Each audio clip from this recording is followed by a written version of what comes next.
கள்ளக்குறிச்சியில கள்ள சாராயம் குடிச்சு நெறைய பேர் உயிரிழந்திருக்கிறாங்க. இந்த விஷயத்த வந்து நடிகர் சூர்யாவ வச்சு நெறைய நெட்டிசன்கள் வறுத்து எடுத்திருக்கிறாங்க.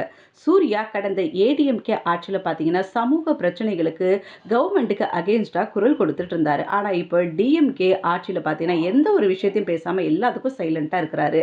இந்த விஷயத்த வந்து என்ன சொல்றாங்கன்னு பார்த்தீங்கன்னா, எல்லாத்துக்கும் சைலன்ட்டா இருந்தாரு சரி. இப்ப 40 பேர் செத்துருக்காங்க.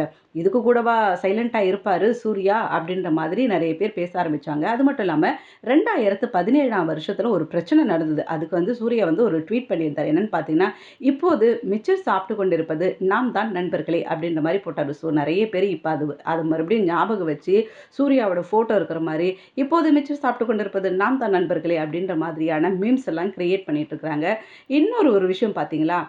விஜய பார்த்து சூர்யா கத்துக்கணும்ன்ட்டு பிஜேபிய சேர்ந்த எஸ்ஜி சூர்யா அப்படின்ற ஒருத்தர் சொல்லியிருக்கிறாரு. ஏன்னா விஜய் வந்து பார்த்தீங்கன்னா, கள்ளக்குறிச்சி மாவட்டத்தில வந்து உயிரிழந்தவங்களுக்கு என்னுடைய ஆழ்ந்த இரங்கலை தெரிவிச்சுக்கிறேன் அப்படின்ற மாரி, அவருடைய கட்சியின் சார்பா வந்து அவருடைய இரங்கல வந்து தெரிவிச்சிருந்தாரு. ஸோ அத வச்சு வந்து இவர் சொல்லியிருக்கிறாரு. விஜய பார்த்து நீங்கலாம் கத்துக்கோங்க அப்படின்ற மாரியான விஷயத்த ப்ளூ சட்டை மாறணும் ஒரு போஸ்ட் போட்டிருக்காரு. என்னன்னு பார்த்தீங்கன்னா, மிச்சர் இருக்கிற மாரி. அது மிச்சர் இருக்கிற மாதிரியும், அத வந்து இந்த ஒரு விஷயத்த கனெக்ட் பண்ற மாதிரியும் பார்த்து, ப்ளூ சட்டை மாறன் வந்து ட்வீட் பண்ணியிருக்கிறாரு. அது மட்டும் இல்லாம, பொங்கிய போராளி நடிகர்கள்லாம் எங்க? அப்படின்ற மாதிரி நெறைய பேர் கேட்குறாங்க. ஜாதி, மொழி, இனவாத பிரச்சனைக்கெல்லாம் இவங்கலாம் பொங்கி எழுவாங்களே, சமூக வலைத்தளங்கள்ல இவங்கலாம் குரல் கொடுப்பாங்களே, எங்க போய்ட்டாங்க இவங்க? அப்படின்ட்டுலாம் வந்து நெறைய பேர் கேட்க யார கேட்குறாங்கன்னு பார்த்தீங்கன்னா, சித்தார்த், விஜய் சேதுபதி, ஐஸ்வர்யா ராஜேஷ், ஜோதிகா, சூர்யா, பிரகாஷ் ராஜ் இவங்கலாம் எங்க போயிட்டாங்க? சும்மாவே இவங்கலாம் குரல் கொடுப்பாங்களே! இவ்ளோ பெரிய விஷயம் நடந்திருக்கு. ஏன் இவ்ளோ சைலன்ட்டா இருக்கிறாங்க? அப்படின்னு சொல்லிட்டு நெட்டிசன்கள் தாறுமாறா கேள்வி கேட்குறாங்க. அதுவும் சரிதானே!